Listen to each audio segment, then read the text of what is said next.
Hi, my name is Lucas Augustyn, and I'm a member of the Ben Lalez Team.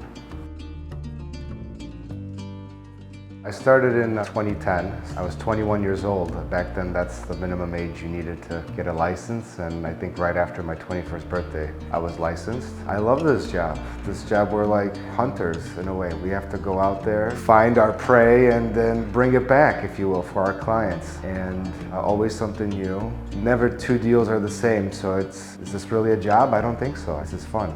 I'm originally born and raised in Chicago. When I was 10 or 11 years old, Mom dragged me out to the suburbs. And then when I was in my very early 20s, with tears in her eyes, I came right back to the city where I'm from and have been here ever since. Chicago is my home city. For me and many other Chicagoans, it's the best city in the country, in the world. It's very urbanized, and you have places to go to eat, things to do. It has a vibe, it's alive. So typically, if I'm not working, you'll find me on the sailboat in DuSable Harbor downtown, either making more phone calls or entertaining guests. I tend to run a lot as well. I definitely love the Lakefront Trail. I love the 606, and I hope that in the near future there's a few more trails like that, and maybe we could point some of those buildings out to you that may be attached to those trails.